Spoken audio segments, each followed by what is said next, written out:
penggagahan perlambang sakti Indonesia Jaya. Menunda dari pangkat goncana resepnya rukun sakame hirup sauyunan para pakiri-kiri siling mikanya ada ini stella pati mangga dan dungsi lokasi Asia bersatunya bangsa di negara Indonesia.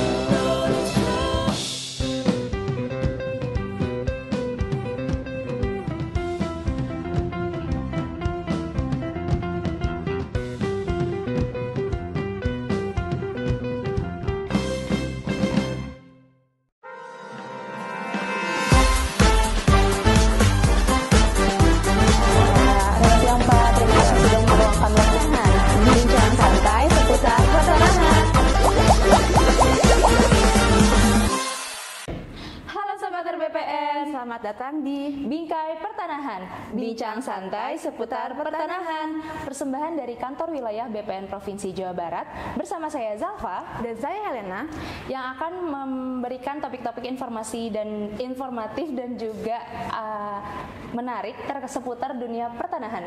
Nah, Sobat RBPN, di episode kali ini kita kedatangan tamu yang sangat spesial nih. Nah, beliau ini memiliki pengalaman yang sangat banyak di bidang pertanahan. Wah, pasti Sobat RBPN penasaran sih Teh, siapa sih bintang tamu kita siang hari ini? Betul Zalpa, apalagi isu pertanahan ini memiliki banyak aspek ya, mulai dari regulasi, tata kelola, hingga tantangan-tantangan yang dihadapi di lapangan. Untuk itu, kita perlu mendengar langsung dari ahlinya nih Pak. Kita langsung sambut aja ya, narasumber kita kali ini yaitu Kepala Kantor Wilayah Badan Pertanahan Nasional Provinsi Jawa Barat, Bapak Yuniar Hikmat Ginanjar.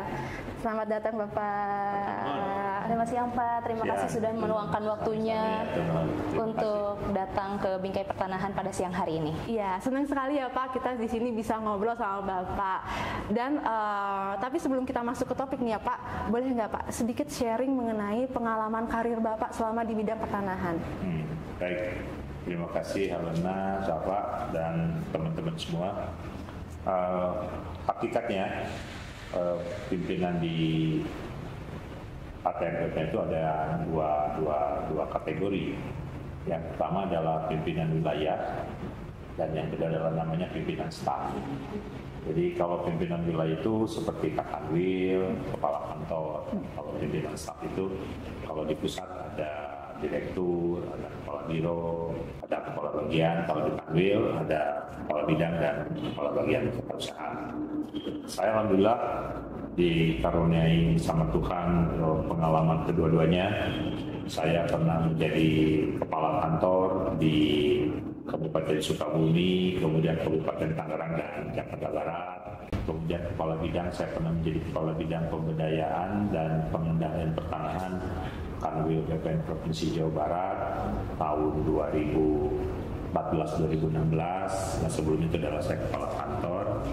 Kemudian saya juga pernah menjadi pimpinan wilayah di 3 provinsi, yaitu Sumatera Selatan, Kalimantan Selatan, Sumatera Selatan, dan Lampung. Serta pernah juga menjadi pimpinan staf di kementerian, yaitu sebagai Direktur Penatagunaan Tanah 2022 sampai dengan 2023. Jadi alhamdulillah sudah lengkap semua. Bahkan saya termasuk termasuk orang ATN BPN yang sekarang ini yang pernah mengalami beberapa perubahan nomenklatur kementerian. Saya pernah mengalami dulu agraria itu merupakan salah satu direktorat di Kementerian Dalam Negeri, waktu namanya Direktorat Agraria. Waktu NIP saya 0101. Jadi tinggal hanya beberapa orang bisa dihitung yang pernah mengalami NIP 0101 gitu. Kemudian juga saya pernah mengalami juga di BPN dengan NIP 75. Dan yang sekarang alhamdulillah NIP yang sesuai dengan tanggal, bulan, dan tahun kelahiran. Kalau dihitung-hitung saya memegang SK itu sudah 38 tahun 6 bulan. Nah, kemudian sudah bertugas di 6 provinsi, sekali di pusat. yang di provinsi itu seperti di Banten itu pernah 2 kali, di Jawa Barat itu pernah sampai 4 kali kesempatan, yaitu sebagai staf, sebagai kepala seksi, sebagai kepala kantor eselon 3 dan kepala bidang. Jadi alhamdulillah dianugerahi pengalaman yang cukup panjang di instansi agraria dan tata ruang seperti sekarang. Prosesnya sangat panjang ya, Panjang, Bapak sampai ya. ada di tempat sini. Tuh. Iya, betul. Perjalanan karir yang sangat menarik ya Pak ya. Ya. Tapi mungkin banyak Sobat RBPN khususnya di Provinsi Jawa Barat nih Pak, penasaran Pak, apa sih target utama Bapak yang ingin Bapak capai selama Bapak menjabat sebagai Kepala Kantor Wilayah BPN Provinsi Jawa Barat Pak? Ya, saya yang paling utama bahwasannya yang namanya pelayanan di Jawa Barat itu berkepastian. Berkepastian itu artinya apa? Berkepastian bahwa kalau memang bisa diproses, itu harus disampaikan secara pasti bisa diproses. Kalaulah karena memang satu dan lain hal, misalnya sengketa atau belum kita mengenal prinsip pengelolaan pertanian clean and clear, itu memang tidak bisa diproses, harus ada kepastian, itu tidak bisa.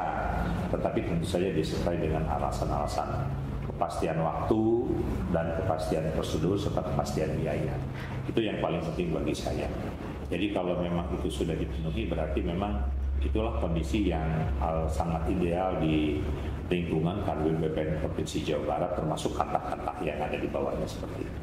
Oke Pak, berarti di sini Bapak ingin memberikan kepastian kepada masyarakat ya Pak, apakah berkasnya bisa diproses atau tidak ya Pak, agar masyarakat tidak risau ya Pak ya. Iya betul. Nah tetapi memang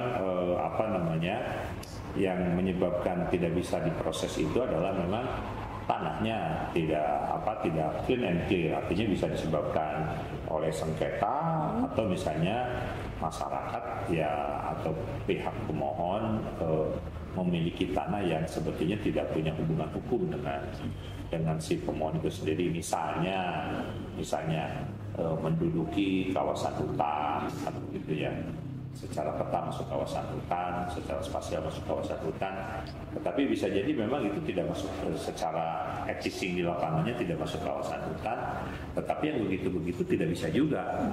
Apakah ada sengketa di situ? Kategorinya tidak, tetapi secara penguasaan, ya itu yang saya maksudkan bahwa penguasaannya harus clean dan clear seperti itu. Oke, jadi ini untuk Sobat RBPN yang memiliki tanah di Provinsi Jawa Barat khususnya dan tanahnya clean and clear, tidak ada sengketa, berkasnya lengkap, boleh langsung daftarkan karena kita akan memberikan kepastian hukum ya Pak ya. Betul seperti itu. Jadi saya berharap segera daftarkan karena memang salah satu tugas kita di Kanwil BPN Provinsi Jawa Barat ini adalah mendaftarkan semua bidang tanah yang ada di Provinsi Jawa Barat. Saya berharap tidak ada satupun bidang tanah yang clean and clear, tidak sengketa itu tidak bersertifikat dan PLN aja sabar ya. Itu harapan saya. Begitu. Oke baik Pak. Tadi kan kita sudah ngomongin soal target nih Pak. Ada nggak sih Pak target yang menurut Bapak cukup menantang nih Pak? Dan bagaimana Bapak mengatasi kendala-kendala tersebut? Ya pastilah program-program pensertifikatan tanah masyarakat itu ada dua jalur ya. Jalur yang pertama itu adalah yang program pensertifikatan secara massal gitu. Baik itu PTSL, Lintor, jadi lintas sektor namanya kan. Terus kemudian pensertifikatan yang difasilitasi atau diinisiasi oleh Direktorat Jenderal Kekayaan Negara Kementerian Keuangan itu untuk pensertifikatan tanah-tanah instansi pemerintah dan program-program yang lain. Nah itu memang sepertinya selama masa kepemimpinan saya akan dilantik di sini bulan Februari, itu sepertinya sudah on the track begitu. Kita sama-sama tahu PTSL, pendaftaran tanah sistematik lengkap Provinsi Jawa Barat itu adalah provinsi yang targetnya itu adalah merupakan provinsi terbanyak se-Indonesia. Dihitung-hitung itu adalah merupakan target 25% dari target nasional. Nah, alhamdulillah sampai dengan sekarang itu secara aplikasi itu sudah sudah tercatat, semua sudah terdaftar 100%. Nah, tinggal penyelesaiannya sekarang ini di akhir November ini kita di hari terakhir di bulan mohon maaf saya koreksi, di hari terakhir bulan Oktober itu sudah 80%. Dan saya optimis pendaftaran tanah sistematik lengkap untuk keperluan atau untuk kebutuhan masyarakat itu di akhir bulan Desember, bahkan di pertengahan mungkin tidak sampai akhir itu, insya Allah sudah mencapai 100%.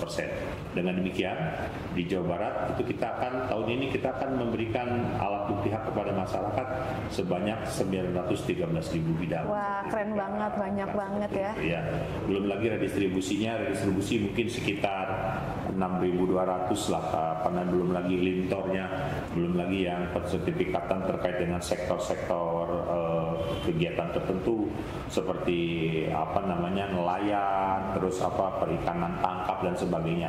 Itu kabit-kabit teknis yang membawahi, tapi itu cukup signifikan dan alhamdulillah di Jawa Barat ini semuanya bisa terselesaikan dengan baik. Saya optimis nanti pada pertengahan maksimal di bulan ketiga bulan Desember itu bisa kita selesaikan dengan baik 100% seperti itu. Oke, keren banget ya. Berarti Kanwil BPN Jawa Barat sudah optimis nih 2024 terrealisasi 100%.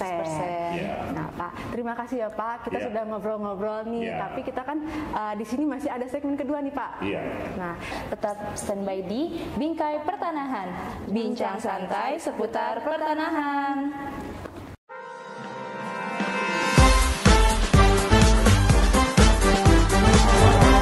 Yang Pak, terima kasih sudah meluangkan waktunya.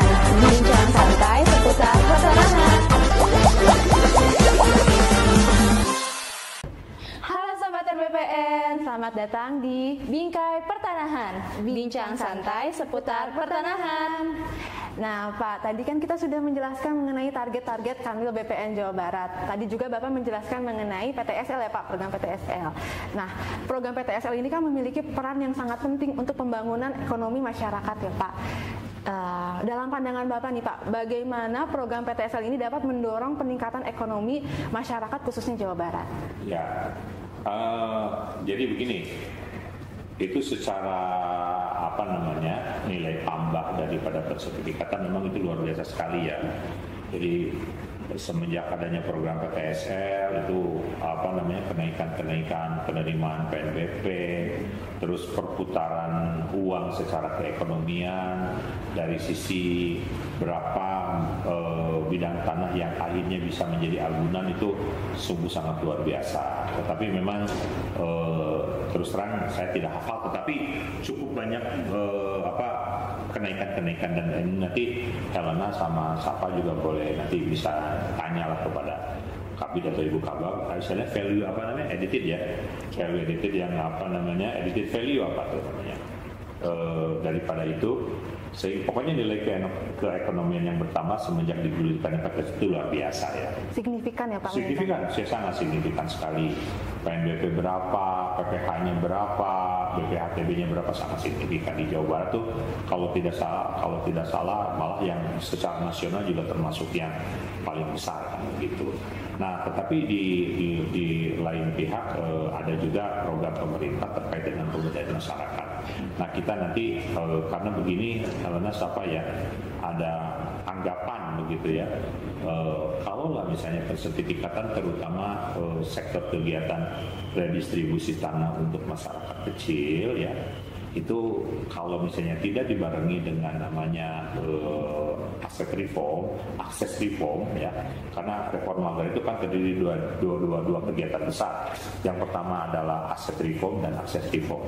Kalau aset reformnya itu adalah persertifikatan ya, ada PTSL, ada Redis, ada Lintor, ada persertifikatan yang terkait dengan kegiatan-kegiatan tertentu yang seperti saya sampaikan tadi, kegiatan nelayan, perikanan tangkap dan sebagainya ya. Nah itu apabila tidak dibarengi dengan pendampingan dari kita menuju pusat-pusat kegiatan ekonomi itu sendiri, itu bahkan melegalisasi kemiskinan gitu. Masyarakat yang tadinya katakanlah penggarap tanah perkebunan kan begitu, tidak bisa jual, tidak ada nilai ekonomi. Nah, tetapi begitu sertifikat itu kan jadi punya legalitas untuk menjual. Nah, kalau tidak ada akses reformnya, dia punya legalitas untuk menjual. Makanya ada anggapan bahwa kalau tidak dibarengi dengan akses reform, itu maka legalisasi aset itu seakan-akan melegitimasi kemiskinan. Oke, Pak. Karena sertifikat sudah jadi dijual ya miskin lagi. Iya, betul, seperti Pak. itu. Logikanya bisa diterima Iya, ya. Ya kan seperti itu. Berarti di sisi lain BPN juga memiliki peranan untuk mendukung masyarakat itu agar tanahnya itu apa ya, produktif. Produktif, betul. Dan itu memang sudah dilakukan, dan itu kan kita di bidang penatagunaan tanah dan pemberdayaan masyarakat ada satu bidang yang memang menangani itu. Nah, tetapi kita jujur ya, anggaran kita terbatas, mungkin dari satu tahun ke tahun, ya memang menjadi bahan pemikiran kita ke depan. Memang suatu saat itu legalisasi aset itu atau reform yang pertama, yaitu akses reform, itu kan bisa berhenti di satu masa, di satu titik. Nah, tetapi kalau yang namanya pemberdayaan asetnya, yaitu akses reformnya, itu adalah merupakan rezim yang berikutnya, begitu Helena ya. Jadi saya pikir itu menjadi pemikiran ya kalian lah yang masih muda-muda begitu, yang itu kedepannya dipikirkan seperti apa kan begitu. Jadi mungkin kalau pada satu titik sudah selesai itu semua pendaftaran tanah, tinggal yaitu dalam tanda kutip ya rezim pengendalian tanahannya. Jadi besok-besok tidak boleh lagi ada orang mempergunakan mentang-mentang sudah punya legalitas kepemilikan, mempergunakan tanah tidak sesuai dengan tata ruangnya, gitu ya, tidak sesuai dengan peruntukannya, terus membiarkan tanah sebagai alat spekulasi. Nah, karena kalau yang namanya menurut semangatnya Undang-Undang Pokok Agraria, Undang-Undang Nomor 560, setiap bidang tanah itu harus punya fungsi sosial. Artinya setiap bidang tanah itu di samping memberikan kemanfaatan bagi pemiliknya, juga harus memberikan kemanfaatan bagi masyarakat sekitarnya. Jadi tidak boleh ada yang seperti sekarang ini. Ya, sebagai contoh nih, kalau kalian mungkin menyadari gitu, di sebelah di sebelah barat kantor kita itu ada tanah yang waktu saya masih tahun-tahun pertama bertugas di Kambil Jawa Barat itu masih tanah kosong, sampai dengan sekarang masih tanah kosong. Kan begitu. Itu rentang waktu kurang lebih sekitar 30 tahun ada, Pak. 30 lebih. 89 saya masuk ke sini, ini sekarang sudah 2024, berarti 35 tahun ya. Iya. Dibiarkan kosong kan gitu. Tanah ini milik ibu siapa? Luas sekian hektar. Nah, ini sebenarnya begitu-begitu ke depan itu tidak boleh lagi terjadi. Yang sekarang memang betul targetnya dari sisi legalisasi asetnya sudah selesai, tetapi kemanfaatannya, penggunaannya itu kan belum dilaksanakan ya, Pak. Dilaksanakan dengan baik kan, seperti itu. Banyak kok seperti yang begitu-begitu. Tapi sekarang juga saya melihat di Kota Bandung relatif sudah banyak, tetapi kan di daerah-daerah lain itu masih banyak terjadi seperti itu. Ya, itu mungkin karena satu dananya, tapi ya semuanya aspek-aspek itu harus kita singkirkan, sengketa kita bereskan, kan begitu ya, masalah-masalah yang ketidakjelasan segala macam. Nah, karena memang Helena siapa ya? Kalau dulu di BPN itu ada anggapan dari masyarakat membuat sertifikat itu lama. Kenapa sih lama? Jawabannya hanya satu, tidak dikerjakan. Nah, udah kalau dikerjakan tuh pasti selesai ya, pasti ada jalan keluarnya, kecuali memang tidak kecuali sengketa dan tidak clear dan clean terkait dengan penguasaan seperti itu. Oke. Di luar daripada itu pasti terusnya selesai. Oke, Pak. Dan ternyata penelantaran tanah itu mengundang mafia tanah ya, Pak ya? Ya betul. Nah, Sobat BPN, kemarin itu Bapak kita ada ini ya Pak, press release ya Pak ya? Iya betul. Mengenai mafia tanah. Ini memang ya, kita ini Kanwil BPN Jawa Barat, memang kita bersinergi dengan polisi dan kejaksaan untuk menuntaskan mafia tanah ya Pak ya? Betul. Pak. Dan memang ini Helena, kalau berdasarkan keyakinan dan saya pernah melakukan penelitian sedikit lah secara informal. itu bahwasannya yang menjadi yang menjadi objek tanah sengketa itu biasanya bukan tanah kepemilikan pertama, tetapi tanah kepemilikan yang kedua, ketiga, ke-1000 bahkan. Karena kan tidak mungkin ya, tidak tutup kemungkinan orang-orang yang konglomerasi itu punya tanah itu yang bukan hanya tanah kepemilikan yang kedua, ketiga gitu, tetapi bisa jadi yang ke-1000 sekian. Nah itu yang jadi masalah gitu. Makanya menjadi penting juga harus dipikirkan suatu saat sebenarnya ada sekarang, tetapi tidak terlalu efektif pembatasan kepemilikan tanah seperti itu. Oke, Pak, tadi kan kita sudah membicarakan mengenai program strategis nasional ya Pak. Nah, kita boleh masuk ke pelayanan pertanahan ya Pak. Apalagi kan sekarang kita udah transformasi digital nih Pak, kita udah digitalisasi. Kementerian ATR BPN juga udah menerbitkan sertifikat elektronik ya Pak ya. Nah, boleh Pak sharing sedikit nih ke Sob ATR BPN, apa sih Pak perbedaan antara sertifikat elektronik dan analog? Kemudian kita kan mengalami digitalisasi ini Pak, bagaimana sih cara Bapak untuk mensiasati nih Pak mengenai alih media ini? Pertama begini, saya mau menyampaikan bahwa seluruh kantor pertanahan yang ada di Provinsi Jawa Barat, di Jawa Barat ini kan terdiri daripada 27 kabupaten kota ya. Nah, tapi kalau sakernya itu ada 29. Jadi jadi gini, wilayah administrasi pemerintahannya ada satu di provinsi, 27 kabupaten kota se-Jawa Barat. Nah, tetapi kalau saker pertanahannya itu ada 29, satu di Kanwil, ada 28 di kabupaten kota ya. Nah ini karena Kabupaten Bogor memiliki 2 kantor pertanahan, Bogor 1 dan Bogor 2. Bogor 1 itu induk, Bogor 2 adalah wilayah timur Kabupaten Bogor. Nah semuanya kantor pertanahan itu mulai 1 Juni itu semua sudah menerapkan pelayanan secara elektronik kan, begitu. Nah itu di deklarasinya terakhir itu dilaksanakan oleh di hadapan Pak Menteri di Gedung Sate, dihadiri juga oleh Pak PJ Gubernur Jawa Barat. Jadi semua kantor pertanahan di se-Jawa Barat ini sudah melaksanakan atau mengaplikasikan pelayanan elektronik. Pertanyaan Helena, apakah perbedaannya? Ya pasti banyak lah, ya pasti banyak. Secara physically juga berbeda ya. Kalau yang masih analog itu bisa beberapa halaman kan begitu ya. Kalau sekarang secara physically itu hanya 1 lembar. Secara sistemnya, secara aplikasi pasti berbeda. Itu bahwa kalau semua perbuatan itu dulu dicatat secara manual. Itu sangat rentan sekali dipalsukan karena yang namanya manual analog itu kan pasti memerlukan tanda tangan pejabat yang bersangkutan secara, kalau istilah birokrasi itu tanda tangan basah begitu. Nah kalau sekarang itu pasti tanda tangan elektronik. Nah secara sistem juga, secara spasialnya itu sertifikat elektronik itu semua sudah terpetakan di dalam peta pendaftaran tanah digital kita. Jadi rasa-rasanya sangat kecil kemungkinan ada sertifikat elektronik yang tumpang tindih.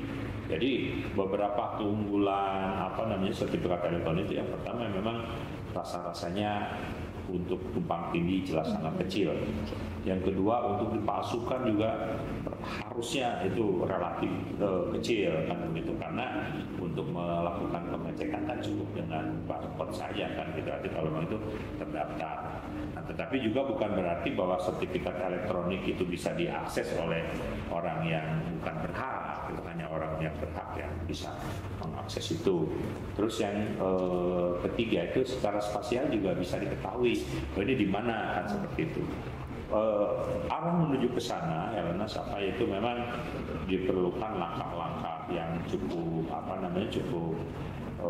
panjang, cukup berat, menguras energi dan waktu, tetapi itu semua adalah salah satu jawaban kementerian, khususnya Kanwil BPN Provinsi Jawa Barat, menjawab keniscayaan zaman kan ya. Jadi artinya kita harus menjawab bahwa memang harus digitalisasi, harus transformasi kan seperti itu, bertransformasi dari analog menuju digital. Caranya dengan apa ya? Semua terkait dengan kaitan tata laksana pendaftaran tanah itu semua kita alih mediakan secara elektronik. Jadi dari namanya surat ukur, buku tanah, ada validasi, semuanya yang masuk ke dalam sistem digital kita gitu. Insya Allah aman karena memang servernya juga terpusat. Nah, bahkan di pusat sendiri juga servernya ada 2, kalau tidak salah, satu di Jogja, satu di Pulau Bali kalau nggak salah. Jadi insya Allah aman. Kalau nanti peretasan itu kalau di kita di BPN itu relatif sangat kecil seperti itu. Oke, Pak.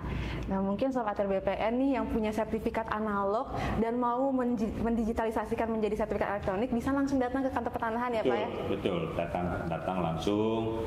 Tetapi ya mohon maaf, ini kan semuanya kan learning by doing, artinya belajar sambil bekerja.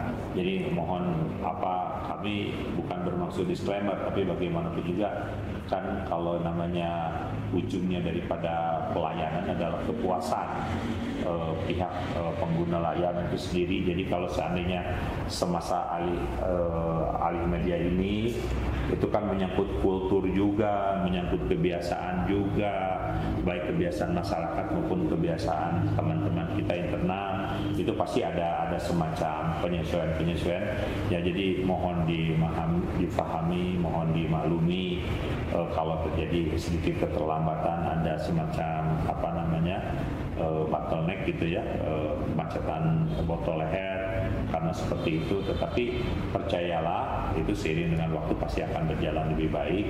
Karena saya kembalikan lagi gitu, di BPN ini sebetulnya tidak ada pelayanan yang tidak lama kecuali tidak dikerjakan, kecuali bersengketa, kecuali tidak clear kan begitu. Jadi kalau misalnya alih media, insya Allah nanti suatu saat akan bisa kita persingkat seperti itu. Oke, baik. Nah, selain itu Pak, dengar-dengar BPN itu kan ada program Kota Lengkap juga ya Pak, di mana seluruh wilayahnya itu agar dapat datanya itu dapat dikumpulkan secara digital ya Pak ya. Nah, itu sendiri tuh udah ada berapa kantor pertanahan sih Pak di Jawa Barat yang sudah mendeklarasikan Kota Lengkap? Baik, yang sudah mendeklarasikan Kota Lengkap itu pertama adalah Kota Cimahi, kemudian Kota Bogor, kemudian Kota Sukabumi, terakhir itu 4 kota di mana di Jogja waktu itu, di Surabaya, yaitu Kota Banjar, Kota Depok, Kota Bandung, dan Kota Cirebon. Nah, itu jadi ada 7 kota yang sudah merupakan kota lengkap. Jadi dengan demikian di Jawa Barat ini tinggal Kota Tasik dan Kota Bekasi yang belum dideklarasikan sebagai kota lengkap. Jadi yang 7-nya sudah kota lengkap semua. Oke. Pak, tadi kan Kota Lengkap itu kan sebenarnya untuk mendukung transparansi ya Pak? Iya, betul. Nah, dalam hal reformasi birokrasi ini kan kita juga harus menerapkan zona integritas ya Pak, untuk menuju WBK dan BBBM. Nah, bagaimana sih Pak, boleh Pak diceritakan apa aja langkah Bapak untuk memastikan bahwa Kanwil BPN Jawa Barat dan Satker Kerja lainnya untuk dapat menuju ke WBK dan BBBM? Ya, semangat kita itu yang paling penting. Sebetulnya kan WBK, WBBM itu kan predikat ya. Yang paling penting adalah semangatnya dulu gitu. Jadi mari kita membangun semangat bahwa kalau bisa dipermudah, kenapa harus dipersulit? Kalau bisa disederhanakan, kenapa harus dipanjang-panjangkan? Kalau bisa dipersingkat, kenapa harus dibikin lama? Kan seperti itu ya. Nah, terakhir nih Pak, apa Pak harapan dari Bapak terhadap pelayanan-pelayanan khususnya di Kanwil BPN Provinsi Jawa Barat terhadap masyarakat nih Pak di Jawa Barat? Iya, baik siapa? Kalau saya sih berharap pertama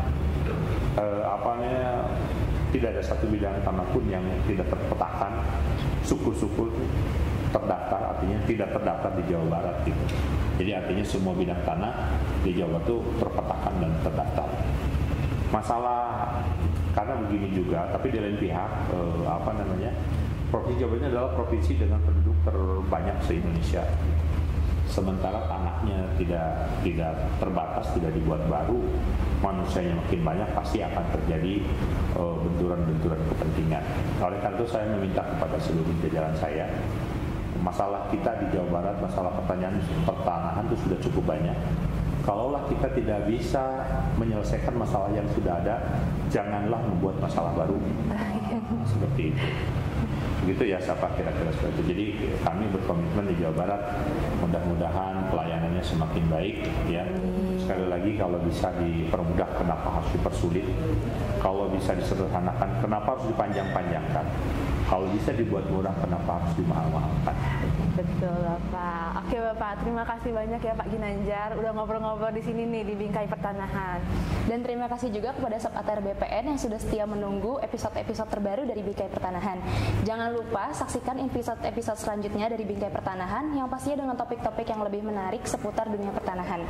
Jangan lupa juga cek Instagram atau media sosial kita, bisa di Facebook, websitenya, Twitter maupun Instagram Kanwil BPN Provinsi Jawa Barat untuk update informasi-informasi lainnya seputar pertanahan.